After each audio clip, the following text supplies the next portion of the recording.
தனி தீர்மானம். மாண்புமிகு முதலமைச்சர் அவர்கள். மாண்புமிகு பேரவைத் தலைவர் அவர்களே, தாய் எப்படி ஒரு மிகப்பெரிய புனிதமோ அப்படிதாங்க தாய்மொழியும். அதுலேயும் நம்ம தாய்மொழி தமிழ்மொழி இப்படி சொல்கிறதே போதும், எல்லாருக்கும் நம்ம தாய்மொழி உணர்வை பற்றி புரியும்னு நினைக்கிறோம்.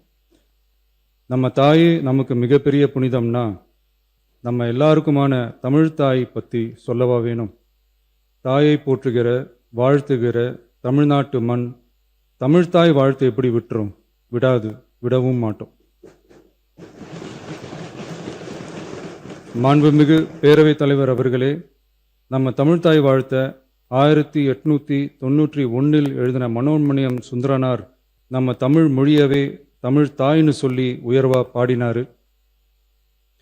இந்திய துணை கண்டத்தை இந்திய ஒன்றியத்தை அழகிய முகமா சொன்ன மனோன்மணியம் சுந்தரனார் அந்த முகத்தோட நெத்தியில வைக்கிற பொட்டு தான் திலகம் தான் தமிழ் நாடுன்னு சொன்னாரு.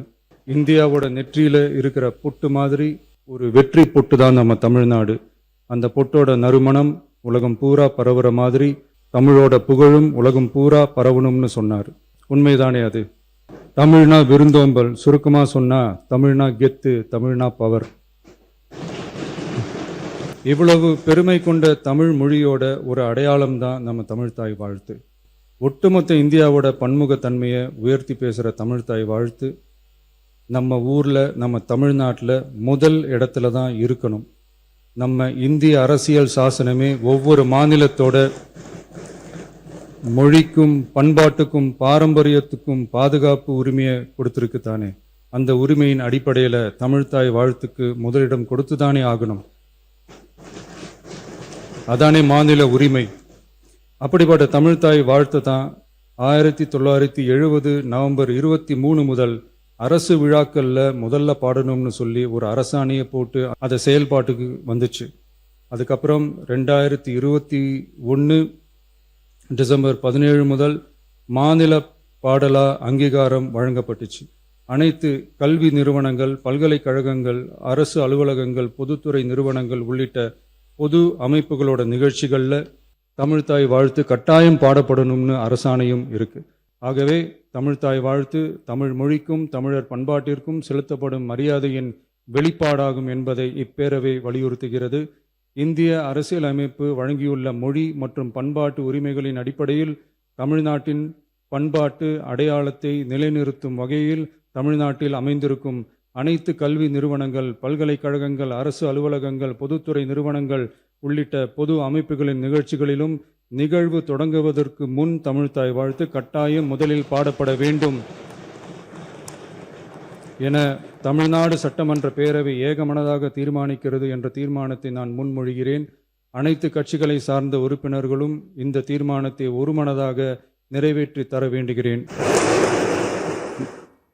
மாண்புமிகு உறுப்பினர் முனைவர் கோவி செழியன் அவர்கள் பேச வருகின்ற மாண்புமிகு சட்டமன்ற உறுப்பினர் சுருக்கமாக இதை ஒட்டி மட்டும் பேசி வரவேற்று அமைக வேண்டுகிறேன். மாண்புமிகு பேரவைத் தலைவர் அவர்களே, முதலமைச்சர் அவர்களால் கொண்டு வரப்பட்டிருக்கிற தமிழ்தாய் வாழ்த்து பாடல் குறித்த தனி தீர்மானத்தை திராவிட முன்னேற்ற கழகத்தின் சார்பில் நான் வழிமொழிகிறேன், ஆதரிக்கிறேன். இன்றைக்கு மனோன்மணியம் சுந்தரனார் பல்கலைக்கழகத்தில் வெந்த புண்ணில் வேல் என்பதை போல எந்த பாடலை இந்த உலகுக்கு யாத்து தந்தாரோ அந்த பல்கலைக்கழகத்தில் தாய்மொழியின் அடையாளமாக இருக்கிற தமிழ்தாய் வாழ்த்து பாடல் 3ஆம் இடம் தள்ளப்பட்ட வேதனை அனைத்து கட்சிகளும் கண்டித்த நிலையில் எங்கள் கழகத்தின் தலைவர் கடுமையான முறையில் கண்டித்தார், எதிர்த்தார். ஆனால் அடிக்கடி மாறப்படுகிற இந்த சூழலை மாற்றிட மாண்புமிகு முதலமைச்சரும் இந்த அவையும் பேரவைத் தலைவரும் அதை சட்டமாக்கி தந்தால் எவரும் இந்த தவறுக்கு துணை போக மாட்டார்கள். அதற்கு நிலையான உறுதியான இரும்புத்தன்மையான அதிகாரம் கிடைக்கும் என்ற நிலையில் ஆதரிக்கிற அதே நேரத்தில் சட்டவடிவமாக்கி தாருங்கள் என்ற வேண்டுகோளை வைத்து திராவிட முன்னேற்ற கழகத்தின் சார்பில் வரவேற்று அமர்கிறேன். மாண்புமிகு முன்னாள் முதலமைச்சர் திரு எடப்பாடி கே பழனிசாமி அவர்கள். மாண்புமிகு பேரவைத் தலைவர்களே, தமிழ்தாய் வாழ்த்து வெறும் பாடல் அல்ல, தமிழ் மொழியின் தொன்மை மொழி. அது நமது மொழியின் பெருமை, நமது பண்பாட்டின் அடையாளம், உலகெங்கும் வாழும் தமிழர்களின் உணர்வும் ஒன்றிணைக்கும் தமிழனுக்கு மரியாதை. அரசியலில் நமக்குள் 1000 கருத்து வேறுபாடுகள் இருக்கலாம். ஆனால் தமிழ் என்று வரும்போது நாம் அனைவரும் தமிழர்கள். தமிழின் உரிமை என்று வரும்போது இந்த பேரவை ஒரே குரலில் ஒலிக்க வேண்டும். அந்த அடிப்படையில் தமிழ்நாட்டில் அமைந்திருக்கும் அனைத்து கல்வி நிறுவனங்கள், பல்கலைக்கழகங்கள், அரசு அலுவலகங்கள், பொதுத்துறை நிறுவனங்கள் உள்ளிட்ட பொது அமைப்பின் நிகழ்ச்சிகளிலும் நிகழ்வு தொடங்குவதற்கு முன் தமிழ்தாய் வாழ்த்து கட்டாயம் முதலில் பாடப்பட வேண்டும் என்ற இந்த அரசின் தனி தீர்மானத்தை அனைத்து இந்திய அண்ணா திராவிட முன்னேற்ற கழகத்தின் சார்பாக முழு மனதோடு ஆதரிக்கின்றேன். தமிழ் வாழ்க, தமிழர் வாழ்க, தமிழ்நாடு வளர்க. மாண்புமிகு உறுப்பினர் திரு கே மாரிமுத்து அவர்கள்.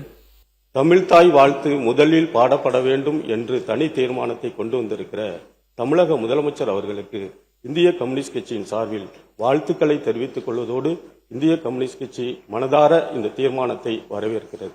இந்த தமிழ்தாய் வாழ்த்து 3வது இடத்திற்கு தள்ளப்பட்டதை தமிழ்நாடு பெரும் அதிர்ச்சியோடும் பெரும் கவலையோடு பார்த்திருப்பது இந்த நாடு அறியும், இந்த மாமன்றம் அறியும். அதே போல ஒன்றிய அரசு, மாநிலங்கள் பின்பற்றுகிற தனித்துவமான மரபுகள் இருக்கிறது, பழக்க வழக்கங்கள் இருக்கிறது, கலாச்சாரம் இருக்கிறது, தனித்துவமான பண்பாடுகள் இருக்கிறது. அதன் மீது ஒன்றிய அரசு தலையீடுகள் கூடாது என்பதனை இந்த தீர்மானத்தில் திட்டவட்டமாக சொல்லப்பட வேண்டும், உறுதிபட சொல்ல வேண்டும் என்று நான் இந்திய கம்யூனிஸ்ட் கட்சியின் சார்பில் மீண்டும் வலியுறுத்தி விடைபெறுகிறேன், ஆதரிக்கிறேன். மாண்புமிகு உறுப்பினர் திரு செல்லசாமி அவர்கள். மாண்புமிகு பேரவைத் தலைவர் அவர்களே, தமிழ்தாய் வாழ்த்து பாடல் சம்பந்தமாக நம்முடைய மாண்புமிகு தமிழக முதல்வர்கள் முன்மொழிந்திருக்கக்கூடிய தீர்மானத்தை மார்க்சிஸ்ட் கம்யூனிஸ்ட் கட்சி சார்பில் வரவேற்கிறேன். சட்டமன்றத்திலே கொண்டிருக்கக்கூடிய தீர்மானங்கள் அத்தனையும் ஒன்றிய அரசு முழுமையாக ஏற்பதில்லை. எனவே நாம் தீர்மானத்தோடு நின்று விடாமல் இந்த கூட்டத்தொடரிலேயே சட்டமாக இயற்றப்பட வேண்டும். ஆணை பிறப்பித்து அத்தனை நிறுவனங்களிலும் அத்தனை இடங்களிலும் தமிழ்தாய் வாழ்த்தை பாடலை கட்டாயமாக்கப்பட வேண்டும் என்று கேட்டு இந்த தீர்மானத்தை நாங்கள் மார்க்சிஸ்ட் கம்யூனிஸ்ட் கட்சி சார்பிலே ஆதரிக்கின்றோம், வரவேற்கின்றோம் என்று சொல்லி அமர்கிறேன். மாண்புமிகு பள்ளிக்கல்வித்துறை அமைச்சர் அவர்கள். உலகத்தில் உள்ளவர்கள் தங்கள் பிள்ளைகளுக்கு தங்கள் தாய்மொழியில் பெயர் வைப்பார்கள். ஆனால் தங்கள் தாய்மொழியவே தங்கள் பிள்ளைகளுக்கு பெயராக வைக்கக்கூடிய கூட்டம் இந்த தமிழ் கூட்டம். தமிழழகன், தமிழரசன், தமிழ் அழகி என்று மொழியின் பெயரையே தங்கள் பிள்ளைகளுக்கு வைத்து அழகு பார்க்கக்கூடிய கூட்டம் இந்த தமிழ் கூட்டம். இந்த கூட்டம் தங்கள் தமிழ்தாயை வாழ்த்தும் பாடல்தான் இந்த தமிழ்தாய் வாழ்த்து. அப்படிப்பட்ட இந்த தமிழ்தாய் வாழ்த்திற்கு தமிழ்தாயின் தலைமகனாம், தமிழக வெற்றி கழகத்தின் வெற்றி தலைவராம், எங்கள் நெஞ்சமெல்லாம் நிறைந்திருக்கிற மாண்புமிகு தமிழக முதல்வர் கொண்டு வந்திருக்கிற இந்த தனி தீர்மானத்திற்காக அவரை இருகரம் கூப்பி வணங்கி வாழ்த்துகிறேன். இனி பொது நிகழ்ச்சிகளில், கல்வி நிலையங்களில் எங்கெல்லாம் தமிழர்கள் வாழ்கிறார்களோ அங்கெல்லாம் தமிழ்தாய் வாழ்த்து மட்டுமே முதலில் ஒலிக்கும். அதற்காக தீர்மானம் நிறைவேற்றியவர் என்ற சரித்திரத்தில் முதல்வரின் பெயரே நிலைக்கும். அவரை வாழ்த்துகிறேன். இந்த தீர்மானத்தை உங்கள் மூலமாக வரவேற்கிறேன். மாண்புமிகு சமூக நீதித்துறை அமைச்சர் அவர்கள். மாண்புமிகு முதல்வர் ஜோசப் விஜய் அவர்கள் முன்மொழிந்த இந்த தீர்மானத்தை விடுதலை சிறுத்தைகளின் சார்பில் நாங்கள் வரவேற்கின்றோம். நாம் இன்றைக்கு இந்த தீர்மானத்தை முன்மொழிகின்ற போது எங்கள் பகைவர் எங்கோ பறந்தார், இங்குள்ள தமிழர் ஒன்றாவதல் கண்டு என்கின்ற முழக்கம் இன்றைக்கு தேவைப்படுகின்றது. அப்படியான ஒரு தனித்த தீர்மானத்தை இன்றைக்கு முன்மொழிந்திருக்கிறார்கள். நாம் இந்த சூழலில் தமிழ் தேசிய இனத்தின் உரிமைகளுக்கு எதிராக யார் வந்தாலும், எங்கிருந்து வந்தாலும் அவர்களுக்கு பாவேந்தர் பாரதிதாசனுடைய வரிகளை மட்டும் சொல்லி நான் நிறைவு செய்ய விரும்புகின்றேன். பொங்கு தமிழருக்கு இன்னல் விளைத்தால் சங்காரம் நிசமன சங்கே முழங்கு என்கின்ற முழக்கத்தை முழங்கி மாண்புமிகு முதல்வர் அவர்கள் முன்னெடுத்த இந்த வரலாற்று சிறப்புமிக்க இந்த தீர்மானத்தை நாங்கள் வரவேற்கிறோம். விடுதலை சிறுத்தைகள் சார்பாக வரவேற்கின்றோம். வாழ்க தமிழ்நாடு, வெல்க தமிழ் என்று சொல்லி வாய்ப்புக்கு நன்றி கூறி விடைபெறுகிறேன். 2026-2027 ஆண்டுக்கான திருத்திய நிதிநிலை அறிக்கை மற்றும் 2026-2027 ஆண்டுக்கான வேளாண்மை திருத்திய நிதிநிலை அறிக்கை ஆகியவற்றின் மீது பொது விவாதத்தை தொடங்கி வைப்பவர் மாண்பு உறுப்பினர் திரு MRK பன்னீர்செல்வம் அவர்கள். மாண்புமிகு பேரவைத் தலைவர் அவர்களே, புதிய ஆட்சி புதிய அமைச்சர் இங்கே வேளாண் பட்ஜெட்டை படுத்தியிருக்கிறார்கள். ஆனால் வேளாண் பட்ஜெட்டில் மாற்றம் இருக்குமா என்று ஆவலாக படித்து பார்க்கும்போது பார்த்தா மாற்றத்தையே காணும் என்ற ஏமாற்றம் தான் அதிகமாக இருக்கிறது என்பதை நான் இங்கே அமைச்சருக்கும் முதலமைச்சருக்கும் தெரிவித்துக் கொள்கின்றேன். முதலமைச்சரோட அன்றைக்கி ஒரு வார்த்தை சொன்னார், எங்களுக்கெல்லாம் வருத்தம், அரசியல் கட்சி நீங்களாம் பேப்பரை படிக்கலையா? நாங்களாம் அமைச்சராக இருக்கும்போது இப்பயும் சரி, கலைஞராக இருக்கும்போது சரி, முக ஸ்டாலின் இருந்தப்போ எங்களுக்கெல்லாம் மந்திரிக்கெல்லாம் ஒரு பதப்பதப்பு இருக்கும். ஏன்னா பேப்பரில் காலையிட்டு கலைஞராலும் சரி, எங்களுடைய முதலமைச்சர் அந்த முதல்வராக இருந்தாலும் சரி, அவரை செய்தித்தாளை பார்த்துவிட்டு, தொலைக்காட்சியை பார்த்துவிட்டு, அந்தந்த துறையினுடைய அதிகாரிகளுக்கு நேரடியாக தொடர்பு கொண்டு இந்த இடத்துல இந்த பிரச்சனை, கலெக்டர்களுக்கும் டென்ஷன். ஆக நாங்கள் டென்ஷன்லேயே 5 ஆண்டு காலம் இருந்தோம். ஆக நீங்களாம் ரிலாக்ஸா இருக்கீங்க, அதான் ஆச்சரியமா இருக்கு, எங்களுக்கு ரிலாக்ஸா இருக்கீங்க. நீர்வளத்துறை அமைச்சர் அவர்கள். மாண்புமிகு பேரவைத் தலைவர்களே, உறுப்பினர் சொன்னாரு, இன்னைக்கு காலையில நேற்று நைட்டும் சரி, இன்னைக்கு காலையிலும் சரி, முதலமைச்சர் மாண்புமிகு முதலமைச்சர் இன்னைக்கு ஒரு சின்ன வாய்க்கா பிரச்சனை கூட போனு அடிச்சு அதை உடனே சரி செஞ்சாச்சான்னு கேட்கக்கூடிய ஒரு முதலமைச்சராக தான் இருக்கிறார். உங்களோட நீங்களாவது 5 வருஷம் டென்ஷன், நாங்கள் தினந்தோறும் டென்ஷன்ல இருக்கிறோம். எதுலயோ எந்த ஒரு சின்ன விஷயமா இருந்தாலும் எங்களுக்கு அப்படி ஒரு பயம் இருக்குது. மாண்புமிகு அமைச்சர் பிஸியா தான் இருக்கார். அவர் பிஸியா இருக்கார். பாருங்க, இன்னும் கொஞ்சம் 3 மாசம் தான் ஆயிருக்கு.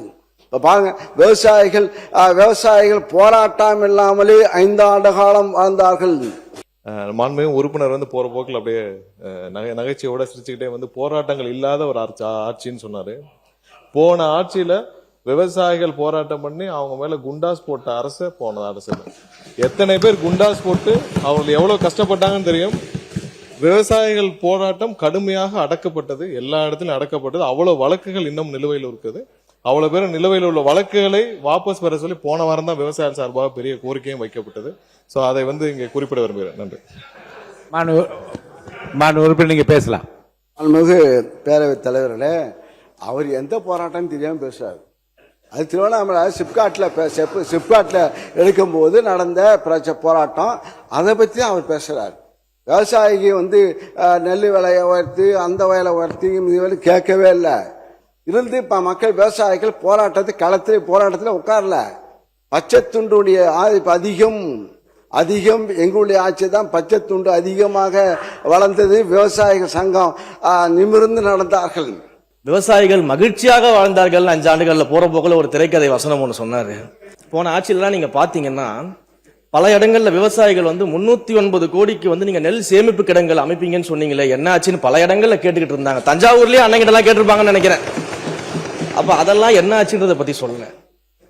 வாகன போக்குவரத்து இருக்கு பாத்தீங்களா, அந்த கொள்முதல் செய்துவிட்டு வாகன போக்குவரத்து செய்யக்கூடிய பல்வேறு முறைகேடுகள் நடந்ததாக விவசாயிகள் எல்லாம் போராட்டம் பண்ணாங்க. அதெல்லாம் அண்ணன் கண்ணுக்கு வரவே இல்லையா என்னன்னு தெரியல. கரும்புக்கு ஒரு விலை நிர்ணயம் செய்துவிட்டு, கரும்புக்கு ஒரு விலை நிர்ணயம் அரசாங்கம் செஞ்சா அந்த விலைக்கு கீழே இன்னொரு விலையை அதிகாரிகள் நிர்ணயம் செய்து கருது கொள்முதல் செய்ததாகலாம் அன்னைக்கு விவசாயிகள் போராடினாங்க, பிரச்சனை பண்ணாங்க. அதையும் அண்ணன் மறந்துட்டாரு போல.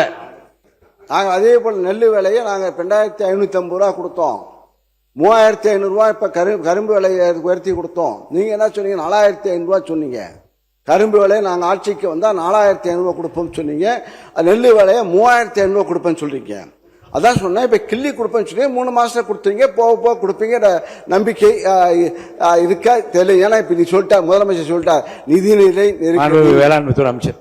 கடந்த ஆட்சியில் நெல்லுக்கு 2500 ரூபாயும் கரும்பிற்கு 3500 ரூபாயும் உயர்த்தி தருவதாக அவர்களின் தேர்தல் அறிக்கையில் தெரிவித்திருந்தார்கள். எனினும் கடந்த 5 ஆண்டுகால ஆட்சியில் நெல் மற்றும் கரும்பிற்கான ஊக்கத்தொகையினை அவர்கள் தேர்தல் அறிக்கையில் தெரிவித்தவர் ஒரே ஆண்டில மட்டும் அவங்க உயர்த்தவே இல்லை. முதல்வர் சொன்னார், நாங்க ஆட்சி நான் வேளாண் அடுத்த ஜென்மம் இருந்தால் வேளாண் குடும்பத்தில் நான் பிறக்கணும். ஆக அந்த உணர்வு இருக்கின்ற காரணத்தால் விவசாயியா பிறக்க வேண்டும் என்று எனக்கு உணர்வு இருக்கின்ற காரணத்தை இப்ப முதலமைச்சர் ஆன காரணத்தாலே விவசாயிகளாம் நம்பிட்டாங்க. ஏன்னா விவசாயம் நம்பி நான் இப்போ நெல் விலையை வச்சு கொடுப்பாங்க, இப்போ கடன் தள்ளுபடின்னு சொன்னாங்க. இப்போ இதுதான் தெரிஞ்சுதான் நாங்கள் வந்து தேர்தல் அறிக்கை விவசாய கடனை தள்ளுபடி செய்யணும்னு சொல்லவே இல்லை. நாங்கள் அவர் ஒரு விவசாயி சொன்னாரு அப்படின்னு 3 முறை பதிவு பண்ணாரு. அவருடைய முதல் பிரச்சாரம் காலடி பட்டது பரந்தூர் ஒரு விவசாயிகளுக்கு உதவியாக இருப்பதற்காக. அப்பொழுதே சொன்னார், என்னுடைய வாழ்க்கை விவசாயிகளுக்காக இருக்கும். அப்படி சொன்ன எங்களுடைய மேனிபெஸ்டோல நாங்கள் சொன்னோம் விவசாய கடன் தள்ளுபடின்னு. அதை முயற்சியாக எடுத்து 5932 கோடி ரூபாயை தள்ளுபடி செய்திருக்கிறார். ஆனால் 200 தொகுதியில் வெல்வோம் சொன்ன திமுக தன்னுடைய தேர்தல் அறிக்கையில விவசாய கடன் தள்ளுபடி பேசவே இல்லை. அது அவரே ஒத்துக்கிட்டார். MRK பன்னீர்செல்வம் அண்ணன் ஒத்துக்கிட்டார். நாங்க விவசாய கடன் தள்ளுபடி பத்தி பேசவே இல்லை. விவசாய கடன் பத்தி ஏன் பேசல? அப்ப விவசாயிகளுக்கு கடன் இருக்குமா இல்லையாங்கிறது முன்னாள் விவசாயத்துறை அமைச்சருக்கு தெரியாதா? அப்பொழுது உங்களுக்கு அந்த எண்ணமே முதல் கிடையாது. நீங்கள் ஆட்சியில் ஒருவேளை வந்திருந்தாலும் அந்த எண்ணம் உங்களுக்கு கிடையாது. ஆனால் அந்த எண்ணம் எங்க தலைவருக்கு இருந்திருக்கு. ஆட்சியில் இருந்த நீங்கள் விவசாயம் பற்றிய உங்களுக்கு கவனம் இல்லாத காரணத்தினால் நீங்கள் தேர்தல் அறிக்கையில கடனை தள்ளுபடி செய்யவில்லை என்று சொன்னீர்கள் என்று ஒரு கருத்தை அவர் பகிர்ந்து கொண்டார். ஆட்சியில் நாங்கள் இருந்த காரணத்தினால்தான் நிதித்துறை செயலாளரை கூப்பிட்டு இந்த விவசாயிகளுக்கு முழுமையாக கடன் தள்ளுபடி செய்ய வேண்டும் என்று நாங்கள் சொன்ன பொழுது விவசாயிகளை குறு விவசாயி, பெரிய விவசாயி என்று நாம் பிரித்து பார்க்க முடியாது. இப்ப என்ன நிலைமை? நீங்கள் சிறு விவசாயி, குறு விவசாயி என்று பிரித்த காரணத்தினால் விவசாயி போராடி கொண்டிருக்கிறான். இது எங்களுக்கு தெரிந்தது. நிதித்துறை செயலாளரை கூப்பிட்டு இப்படி தள்ளுபடி செய்யலாம் என்று நான் கேட்ட பொழுது ஏறத்தாழ 19,000 கோடி ரூபாய் தள்ளுபடி செய்ய முடியாது என்று சொல்லிவிட்டார்கள். இங்க பணம் இருந்தால் தானே, சட்டியம் இருந்தால் தானே ஆகப்பையில வரும். ஆக பணமில்லை எங்களுக்கு தெரிந்த காரணத்தினால் அந்த நாங்கள் விவசாயி பிரித்து பார்க்கவில்லை. அதனால் நாங்கள் அதை தேர்தல் அறிக்கை சொல்ல வேறொன்றும் அல்ல.